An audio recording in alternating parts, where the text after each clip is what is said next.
অনেক দিন তো হলো হাঁসটাকে ডিম দিয়ে বসিয়ে রেখেছি। যাই দেখি তো বাচ্চা ফুটেছে নাকি। হায় হায়, কি সর্বনাশ হলো গো আমার। কি রে হাসি, তোকে এতদিন আদর যত্ন করে খাওয়ালাম, আর তুই কিনা শেষমেশ সাতটা কালো ছানার জন্ম দিলি। ছি ছি ছি ছি ছি ছি, কি বিচ্ছিরি দেখতে। যা এক্ষুনি তো ছানাদের নিয়ে আমার বাড়ি থেকে বেরিয়ে যা বলছি। মালকিন, এমন অবিচার করবেন না। এত ছোট ছোট ছানা নিয়ে আমি কোথায় যাব? দয়া করে তাড়িয়ে দিবেন না। আহা গিন্নি, অবলা প্রাণীর সাথে এমন দুর্ব্যবহার করছো কেন? ও তো আর ইচ্ছে করে কালো ছানার জন্ম দেয়নি। ওই ইচ্ছে করে দিয়েছে। কালো ছানা আমার একদম পছন্দ নয়। যা এক্ষুনি তোর এই কালো ছানা নিয়ে চলে যা। তুই একটা অপয়া হাসি, তোকে পোষায় আমার ঘাট হয়েছিল। যা চলে যা, নইলে তোর সবকটা ছানাকে না পায়ের তলায় পিষিয়ে দিব। হ্যাঁ না না, আমার ছানাদের কোনো ক্ষতি করবেন না। ওরা কালো হলেও আমার সন্তান, আমি তো অবহেলা করতে পারি না। আমি ওদের নিয়ে চলে যাচ্ছি। অসহায় হাসির কেঁদেও ঠাঁই মিলল না। হাসি চোখের জল মুছে সাত ছানাকে নিয়ে বেরিয়ে পড়লো অচেনা পৃথিবীতে। কি করব এখন আমি এই ছোট্ট ছানাগুলোকে নিয়ে? কোথায় আশ্রয় নিব? কে আমায় আশ্রয় দিবে? না না, আমাকে ছানাগুলোকে বাঁচাতেই হবে। আমি তো একজন মা।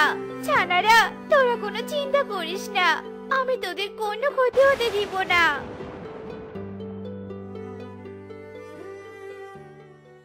আহ, চারদিক কেমন বসন্তের সাজে সেজে উঠেছে। কত সুন্দর ফুল ফুটেছে। প্রজাপতিরা ফুলের সাথে খেলা করছে। গাছে গাছে নতুন পাতা গজিয়েছে। সত্যি বসন্তকালের ছোঁয়াতে সবকিছু কেমন যেন সতেজ হয়ে উঠেছে। আমার খুব আনন্দ হচ্ছে। ইস, এ সময় যদি কোকিল দিদির মিষ্টি কণ্ঠ, সুমধুর গান শুনতে পারতাম, কতই না ভালো হতো। কিন্তু কোকিল দিদি তো অসুস্থ। তো চাই। ও বাবা, এই তো দেখছি বুড়ানি হাঁস। কতদিন ধরে হাঁসের মাংস খাই না, আজ মজা করে খাবো। একই কাণ্ড, ওই কুমিরটা তো ওই হাঁসের পিছনে আসছে। নিশ্চয়ই ওর কোনো মতলব আছে। আহারে বেচারি হাঁস, টেরও পাচ্ছে না। সর্বনাশ, পিছনে তো কুমির।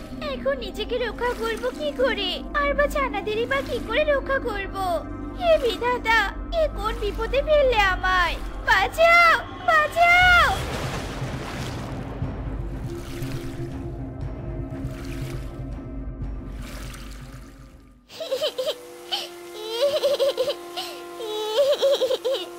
কাঁদিস না ছানা, কাঁদিস না।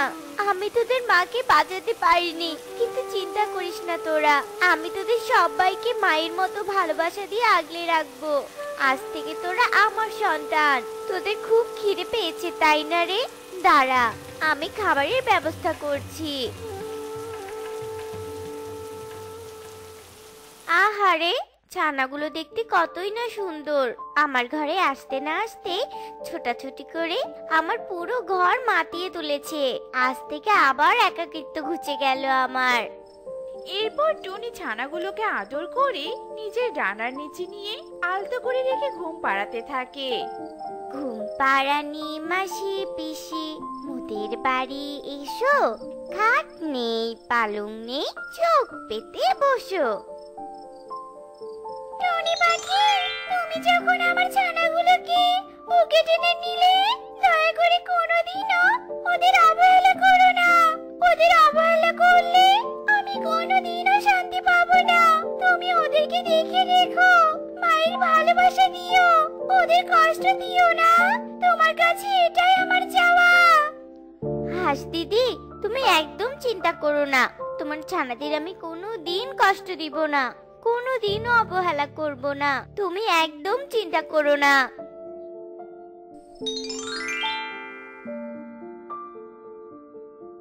এই টুনি, টুনি, কি রে? খাবার সংগ্রহ করতে যাবি না? কি রে, দরজা খোল, বেলা তো হয়ে এসেছে। সুখী দিদি, আজ আমি খাবার সংগ্রহ করতে যাব না গো। আমি গেলে আমার ছানাগুলো কাঁদবে। আরে টুনি, তোর ঘরে এতগুলো হাঁসের ছানা এলো কি করে? সুখী দিদি, আমি ওদের কুড়িয়ে পেয়েছি। আরে বাচ্চাগুলো তাহলে এতিম, ভালোই করেছিস এনে, না হলে ওদের ঘোর বিপদ হতে পারতো। শোন, তাহলে তোকে এখন বাইরে যেতে হবে না। এই সাতছানা যতদিন বড় হচ্ছে ততদিন আমি তোকে খাবার সংগ্রহ করে এনে দিব। সত্যি বলছো দিদি? তোমাকে অনেক ধন্যবাদ গো। ধন্যবাদ দিতে হবে না রে, ছানাগুলোকে দেখে বড্ড মায়া হচ্ছে আমার। যাকে আমি এখন চলি, ওদের ঠিক করে দেখে রাখিস।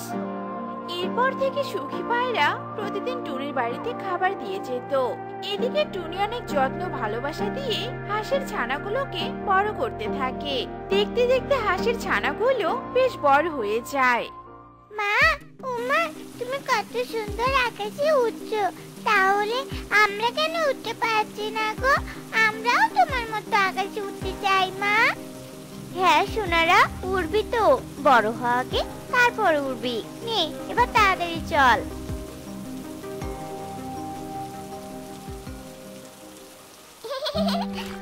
মা, খুব আনন্দ হচ্ছে গো, খুব আনন্দ হচ্ছে। এই সাবধানে, এত লাফালাফি করিস না, আস্তে আস্তে। প্রথমে সাঁতার কাটা শেখ, তারপর মাছ ধরা শিখবি। এই বিনা, ওদিকে যাস না মা, বন্ধুদের সাথে থাক। সাতছানা পুকুরে জল পেয়ে আনন্দে মেতে ওঠে। এদিকে টুনি ছানাদেরকে পাহারা দিতে থাকে। ওরে বাবা, হাঁসের ছানাগুলো তো বেশ নাদুস নুদুস। টুনি পাহারা দিচ্ছে, তার মানে এসব ছানা টুনির বাড়িতে থাকে। হয়েছে হয়েছে, এবার সবাই চলো।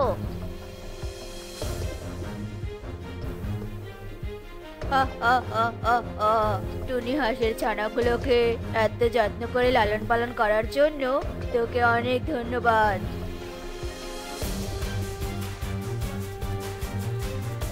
এ কি, হাঁসের ছানাগুলো কোথায় গেল?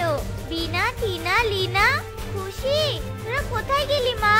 না না, একবার বাইরে গিয়ে খুঁজে দেখি।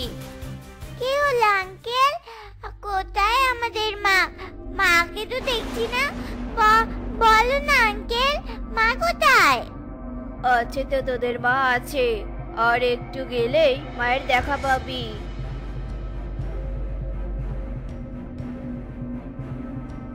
কি রে তোরা এখানে? আর আমি তোদের খুঁজে মরছি। চল ঘরে চল। আমাকে না বলে কেন এসেছিস? হ্যাঁ না, আমরা তোমার সাথে যাব না। তুমি আমাদের মা নও, তুমি তো পাখির জাত, আর আমরা হাঁসের জাত। তুমি আমাদের মা হতেই পারো না। এই আঙ্কেলটা এসব কথা না বললে তো আমরা জানতেই পারতাম না। আঙ্কেল বলেছে আমাদের আসল মায়ের কাছে নিয়ে যাবে। কি ব্যাপার কালো দাদা, তোমার মতলব কি শুনি? তুমি ওদের কেন ভুলভাল বুঝিয়ে এখানে নিয়ে এসেছো বলো তো? জানিস টুনি, ছোটবেলা থেকে হাঁসের কচি ছানা খেয়ে বড় হয়েছি, তাই এখন আর হাঁসের ছানা দেখলে লোভ সামলাতে পারি না। একদম চুপ, একদম। আমার ছানাদের দিকে নজর দিবে না বললাম। ছানারা চল তোরা, নইলে এই দুষ্টু কাক তোদের ক্ষতি করবে। অত সহজ না, একবার যখন ছানাগুলোকে হাতে নাগালে এনেছি, অত সহজে তো ছেড়ে দিব না। আজ হাঁসের কচি ছানা নিয়ে পিকনিক করব। হা হা হা হা হা।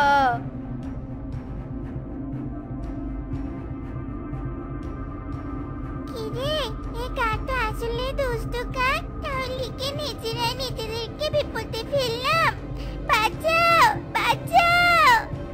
পালিয়ে যা, পালিয়ে যা, পালিয়ে যা তোরা। অনেকদিন ধরে ধরার চেষ্টা করছিলাম, আজ তোকে হাতে নাতে পেয়েছি। তুই কি পিকনিক খাবি? তার আগে তোকে দিয়ে আমি পিকনিক করব।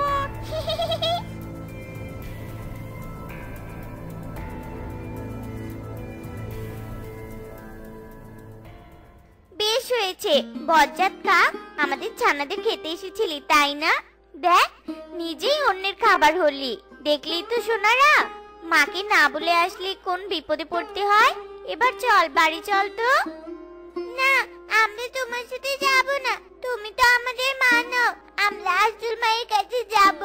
তুমি আমাদের আসল মায়ের কাছে নিয়ে চলো। আসলে তোরা যখন ছোট ছিলি তখন। শোন মা, তোদের মাকে যে আমি কথা দিয়েছিলাম তোদেরকে সন্তানের মতো মায়ের ভালোবাসা দিয়ে বড় করব।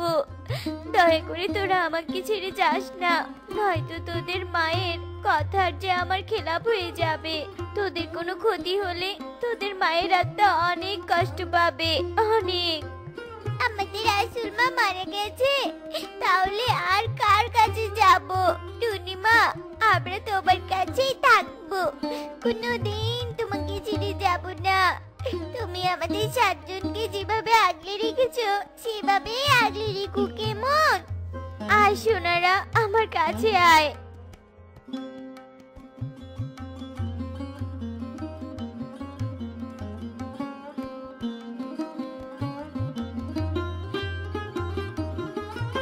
সাতজানা, তোদের মায়ের মৃত্যুর জন্য আমি দায়ী। আর দেখ, আমি আমার পাপের ফল পেয়ে গেছি।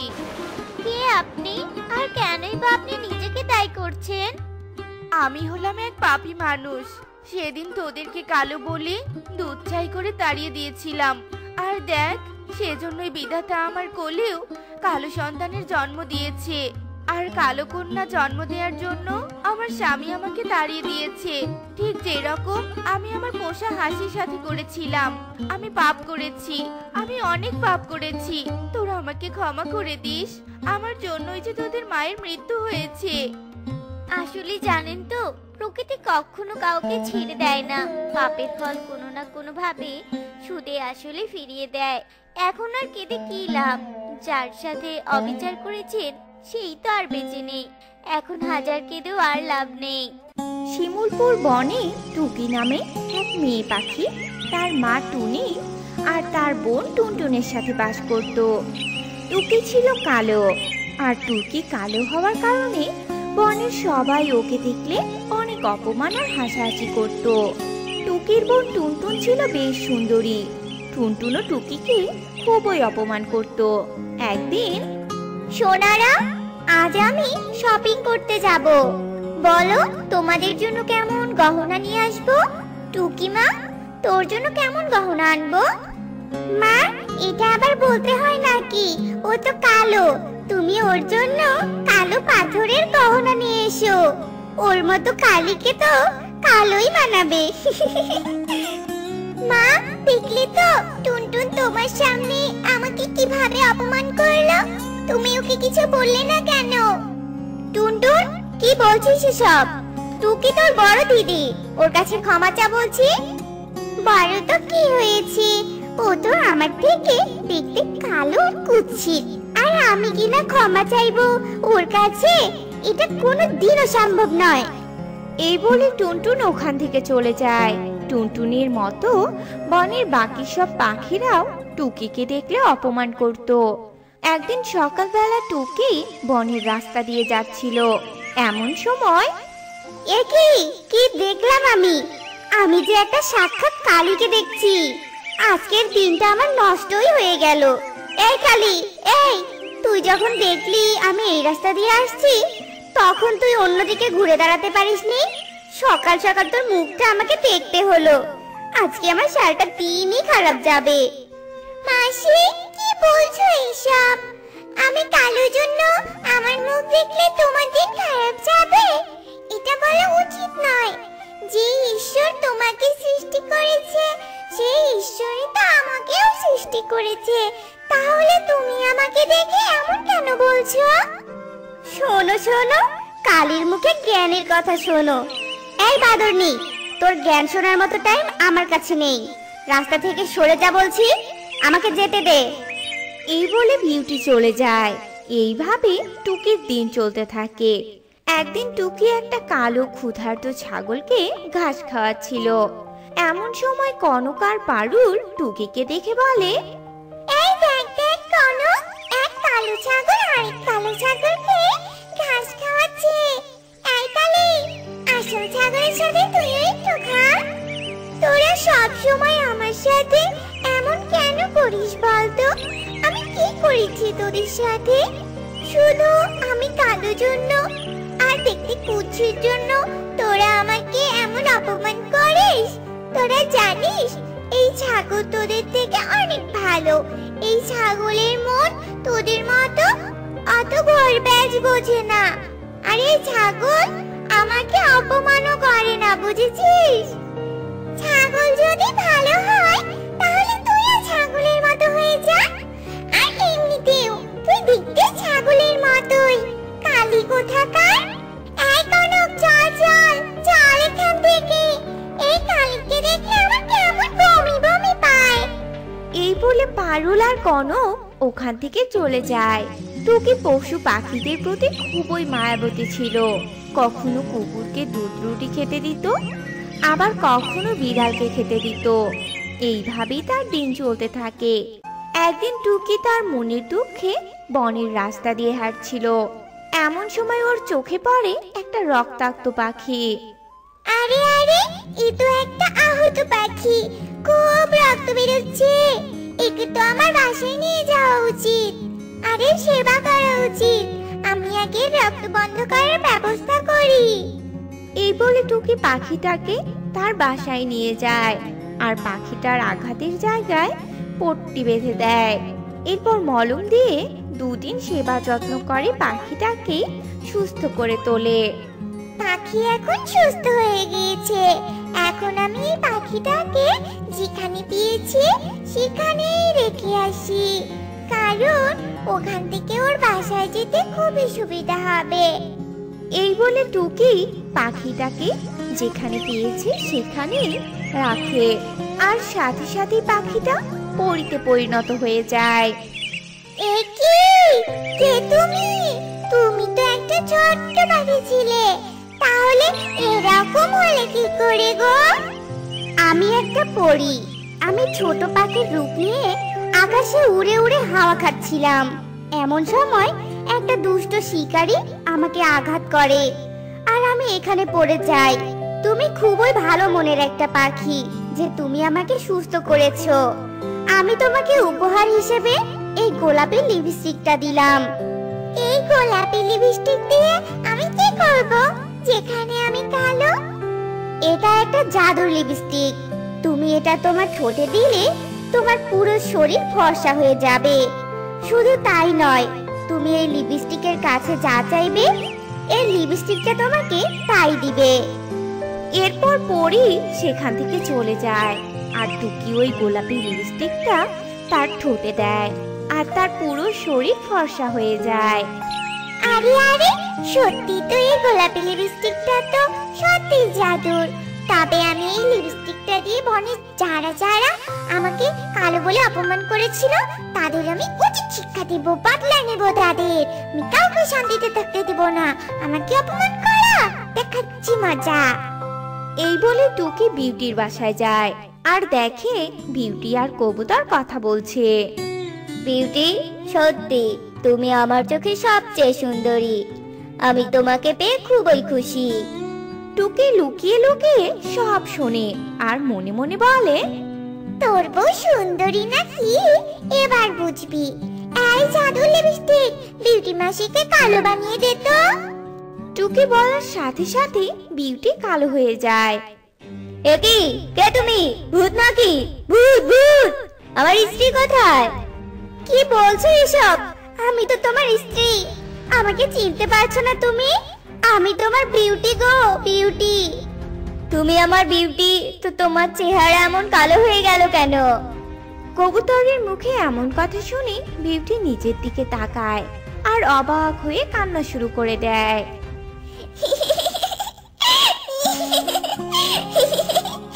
এবার মজা, এবার মজা, বোঝ বোঝ মজা। আমাকে অপমান করার মজা বোঝ। আমি যাই, বনের পাখি পাখিদের শাস্তি দিতে হবে।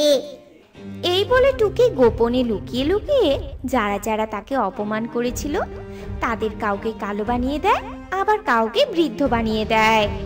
বনের সবাইকে শাস্তি দিয়েছি, এবার শুধু আমার আদরের ছোট বোন টুনটুনের পালা।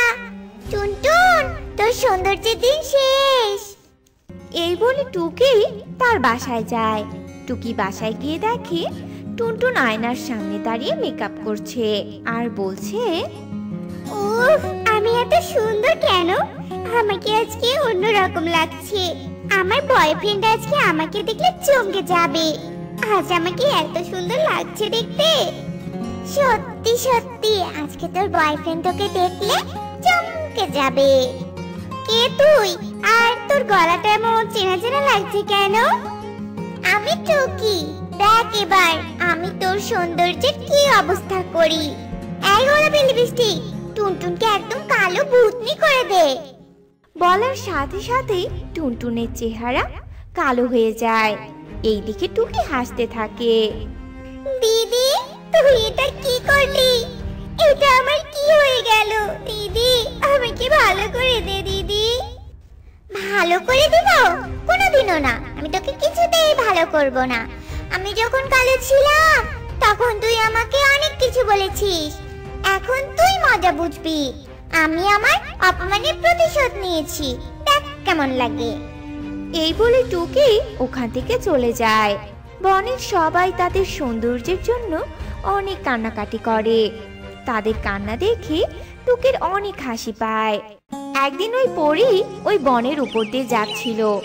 এমন সময় তার কানে কান্নার আওয়াজ ভেসে আসে। আর পরী ওই বনে এসে সবাইকে জিজ্ঞেস করে, কি হয়েছে তোমাদের? তোমরা সবাই এভাবে কাঁদছো কেন? এরপর টুনটুন টুকির কথা পরীকে বলে। পরী সব শুনে বুঝতে পারে যে এটা টুকি তার জাদুর গোলাপি লিপস্টিক দিয়ে করেছে। তাই পরী বেশি দেরি না করে টুকির কাছে যায়। টুকি, আমি ভালো ভেবে তোমাকে এই লিপস্টিকটা দিয়েছিলাম। তুমি এটা শুধু তোমার কাজে ব্যবহার করতে পারো, কিন্তু তা না, তুমি এর অপব্যবহার করেছো। এটা তুমি একদম ঠিক করোনি টুকি। আসলে আমি আমার কষ্টটা ওদেরকে বোঝাতে চেয়েছিলাম, যাতে ভবিষ্যতে ওরা আর আমার মতো অপমান কাউকে না করে, যাতে ওরা ওদের ভুলটা বুঝতে পারে। কাউকে শাস্তি দেওয়ার ক্ষমতা তোমার নেই টুকি। যারা ভুল করেছে তারা তাদের শাস্তি একদিন না একদিন ঠিকই পাবে। আর তুমি কি জানো না যে প্রতিশোধ নেওয়া অন্যায়? আমার ভুল হয়েছে পরি, আমি আর কখনো এমন কাজ করব না। পরি, তুমি আমাকে ক্ষমা করে দাও। আর তোমার গোলাপি লিপস্টিক তুমি ফিরিয়ে নাও, আর বনের সবাইকে ঠিক করে দাও। তুমি তোমার ভুলটা বুঝতে পেরেছো, তাই আমি তোমাকে ক্ষমা করে দিলাম। আর তোমার রূপ ফিরিয়ে নিলাম না। ভবিষ্যতে এমন কাজ আর কখনো করবে না কিন্তু। এই বলে পরী তার গোলাপি লিপস্টিকটা নিয়ে গিয়ে বনের সবাইকে ঠিক করে দেয়। আর বনের সবাই তাদের ভুল বুঝতে পারে আর অনেক সুখে শান্তিতে দিন কাটাতে থাকে। বৃন্দাবন জঙ্গলে এক রাজটোনা তার বউ মিনু টুনটুনিকে নিয়ে অনেক সুখে শান্তিতে বসবাস করত। রাজু দিনমজুরের কাজ করে ভালোভাবে তার সংসার চালাতো। এভাবেই সুখে শান্তিতে দিন কাটতে কাটতে মিনু টুনটুনি একদিন গর্ভবতী হয়। গর্ভবতী হওয়াতে দুজনের আনন্দের যেন কোনো সীমা ছিল না। মিনু, আমাদের যখন ছানা হবে তখন আমি ওকে খুব যত্ন করব, আর শহরের সবথেকে বড় স্কুলে ওকে পড়াবো। আমারও খুব ইচ্ছে গো, কিন্তু রাজু, শহরের স্কুলে পড়াতে গেলে তো অনেক টাকা পয়সার প্রয়োজন, তাই না? এত টাকা আমরা কোথায় পাবো বলো তো? তুমি কোনো চিন্তা করো না তো মিনু, আমি শহরে গিয়ে আরো বেশি বেশি কাজ করব আর অনেক টাকা ইনকাম করব, জানো? আচ্ছা ঠিক আছে গো, তুমি তাই করো। এভাবে হাসি খুশিতে ওদের দিন কাটতে থাকে। এদিকে মিনু টুনটুনিও একদিন ডিম দেয়। এরপর বেশ কিছুদিন ডিমে তা দেওয়ার পর হঠাৎই একদিন সেই ডিম ফুটে ফুটফুটে একটা কন্যা সন্তান বের হয়। আমি আজ ভীষণ খুশি মিনু, আমি কালকেই শহরে যাব কাজের জন্য। আচ্ছা ঠিক আছে গো। এরপর রাজু শহরে যাওয়ার জন্য বন্দোবস্ত করে ফেলে। সারা রাত ধরে রাজু মেয়েকে বুকে নিয়ে ঘুমায়। এরপর সকাল হয় আর রাজু শহরের উদ্দেশ্যে বেরিয়ে পড়ে। এদিকে মিনু আর ছোট্ট ছানা টনি বাড়িতেই থাকে।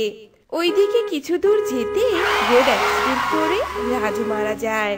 আর সেখানে থাকা পাখিরা রাজুর লাশ এনে মিনু টুনটুনিকে দিয়ে যায়। হায় ঈশ্বর, এ আমার কি হয়ে গেল? তুমি আমাদের ছেড়ে কেন চলে গেলে? এখন আমি এই মেয়েকে দিয়ে কিভাবে থাকবো?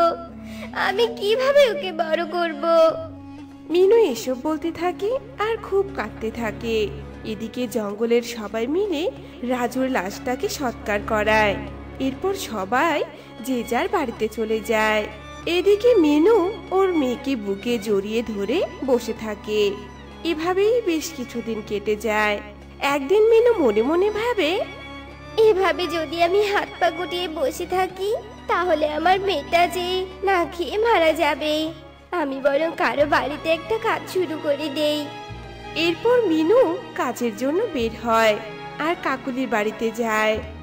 দিদি, আমাকে একটা কাজ দিবে দিদি? আমি যে ভীষণ অসহায়। ছি ছি ছি, তোর মতো ছোট লোককে আমি কাজ দিব? তুই ভাবলি কি করে? থাকিস তো নোংরা বস্তিতে, তোর গায়ে তো সব সময় নোংরা লেগে থাকে।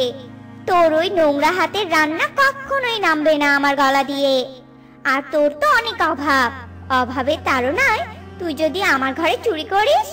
না ভাই না, আমার দরকার নেই, তুই যা তো এখান থেকে।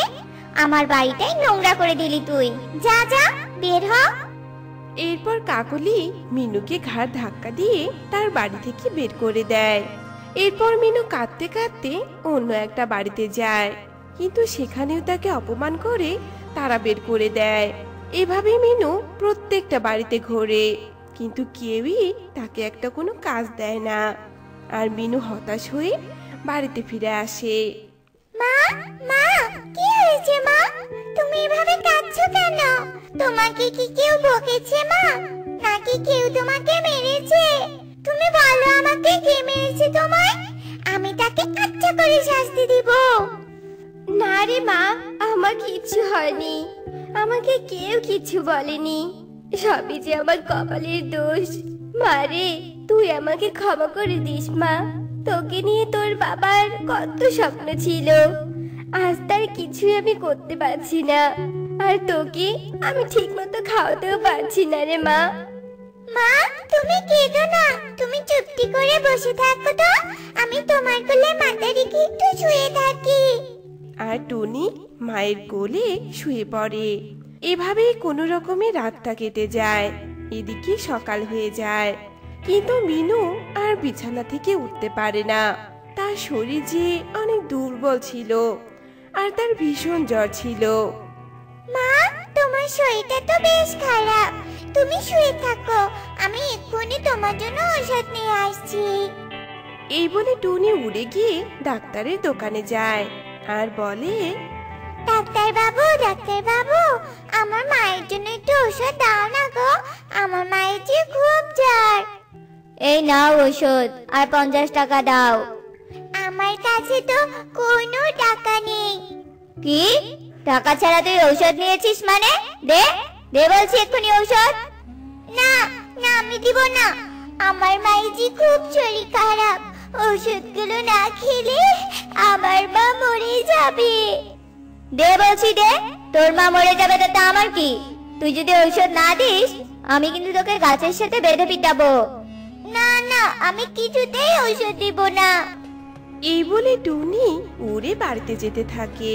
এদিকে ডাক্তারও অন্য সব পাখিকে নিয়ে টুনির পিছু নেয়, আর তারা টুনিকে ধরতে পেরে অনেক মারে আর ওষুধগুলো কেড়ে নেয়। তবে আমাকে ওষুধগুলো দাও, তোমাদের তোমাদের দোহাই লাগে, আমি তোমাদের পায়ে পড়ছি, আমার মায়ের ওষুধগুলো দাও না। এভাবে টুনি অনেক কান্নাকাটি করলেও কেউই তার কোনো কথা না শুনে ঔষধগুলো নিয়ে টুনিকে ফেলে সেখান থেকে চলে যায়। এদিকে অসহায় টুনি কাঁদতে কাঁদতে বাড়ির দিকে যেতে থাকে। হঠাৎই তার সামনে একটা আম গাছ পড়ে। ওষুধ তো নিতেই পারলাম না, দুটো আম নিয়ে যাই মার জন্য। এই বলে টুনি দুটো আম ছিঁড়ে নেয়, আর হঠাৎই তার চোখ পড়ে আম গাছের নিচে একটা পরীর ওপর। পরীটা আহত অবস্থায় পড়ে আছে। এরপর টুনি পরীর কাছে গিয়ে পরীকে বলে, কি হয়েছে আপনার? আপনি এভাবে শুয়ে আছেন কেন? আমার ডানায় আঘাত লেগেছে, তুমি আমাকে একটু সাহায্য করো। ওই যে গাছটা দেখতে পাচ্ছ, ওই গাছের পাতাগুলো এনে আমার ডানায় লাগিয়ে দাও একটু, তবে আমি সুস্থ হয়ে যাব। এরপর টুনি উড়ে গিয়ে পাতাগুলো এনে পরীর ডানায় লাগিয়ে দেয়, আর পরীর সাথে সাথেই সুস্থ হয়ে ওঠে। তোমাকে অনেক ধন্যবাদ। আর তোমার শরীরে এত ক্ষত কেন? কি হয়েছে তোমার? এরপর টুনি পরীকে সব ঘটনা খুলে বলে। সব শুনে পরী বলে, তুমি আর কেঁদো না, আমি তোমার মা আর তোমাকে সুস্থ করে দিচ্ছি। তার সাথে তোমাকে কিছু খাবার আর ক্ষমতা দিচ্ছি। সেই ক্ষমতাটা হলো তুমি তোমার হাত অনেক লম্বা করতে পারবে। এই বলে পরী তার জাদুকাঠি দিয়ে টুনি আর তার মাকে সুস্থ করে দেয় আর কিছু খাবার দেয়। এরপর টুনিকে হাত লম্বা করার ক্ষমতাটাও দেয়। টুনি শোনো, তুমি বাড়িতে গিয়ে দেখবে তোমার মা সুস্থ হয়ে গেছে। আমি জাদু করে তোমার মাকে সুস্থ করে দিয়েছি। পরীর কথা শুনে টুনি অনেক খুশি হয়। তখন পরী টুনিকে বিদায় জানিয়ে সেখান থেকে অদৃশ্য হয়ে যায়। আর টুনি সেই খাবারগুলো নিয়ে বাড়িতে ফিরে আসে। সবকিছু বললেও সে তার হাত লম্বা করার বিষয়টা তার মাকে জানায় না। তার মায়ের কাছে এই বিষয়টা লুকিয়ে রাখে। চলো তো মা, এবার আমরা পেট ভরে খেয়ে ঘুমিয়ে পড়ি। এরপর তারা খাবার খেয়ে ঘুমিয়ে পড়ে। এদিকে সকাল হয়। টুনি বাইরে উঠতে থাকে। হঠাৎই সে একটা শব্দ শুনতে পায়। কেউ কাঁদছে মনে হচ্ছে, কিন্তু কোথায়? এখানে তো শুধু একটা কুয়ো। তাহলে কি ওই কুয়োর মধ্যে কেউ আছে? এই বলে টুনি কুয়োর ভেতরে তাকিয়ে দেখে কুহু পড়ে আছে কুয়োতে। এরপর ধীরে ধীরে সবাই এসে কুয়োর সামনে দাঁড়ায়। আর সবাই অনেক চেষ্টা করে, কিন্তু কেউই কুহুকে কুয়ো থেকে তুলতে পারে না। তখন টুনি তার হাতটা লম্বা করে কুহুকে কুয়ো থেকে তোলে আর কাকুলির কাছে দেয়। মা আমার, আমি তো ভেবেছিলাম তোকে আর কখনো পাবো না। সারা জীবনের জন্য আমি বোধহয় তোকে হারিয়ে ফেললাম। আর টুনি, তোরা গরিব বলে তোদের অনেক অপমান করেছিলাম। আমাকে মাফ করে দিস মা। তুই আজ আমার অনেক বড় উপকার করলি। তোর এই উপকার আমি কোনোদিন ভুলবো না। তুমি তোমার ভুল বুঝতে পেরেছো, তাতেই অনেক। আর মাফ চাইতে হবে না। এই বলে টুনি বাড়িতে যেতে থাকে। আর হঠাৎই সেই ডাক্তার টুনিকে ডাকতে থাকে। টুনি, টুনি, আমাকে সাহায্য কর মা। আমার বাড়িতে যে আগুন লেগেছে, সেখানে আমার ছোট্ট মেয়েটা পুড়ে যাচ্ছে। তুই বাঁচা আমার মেয়েটাকে, দয়া কর মা। এরপর টুনি আর কোনো কিছু না বলে ডাক্তারের বাড়ি গিয়ে তার হাতটা অনেক লম্বা করে আর ডাক্তারের মেয়েকে ঘর থেকে বের করে আনে। আমার ভুল হয়েছে রে মা, তুই আমাকে মাফ করে দিস। আমি তোকে অনেক কষ্ট দিয়েছিলাম, আমি তার জন্য অনুতপ্ত। আজ থেকে তুইও আমার আরেকটা মেয়ে। আজ থেকে তোকে আর তোর মাকে কোনো কষ্ট করতে হবে না।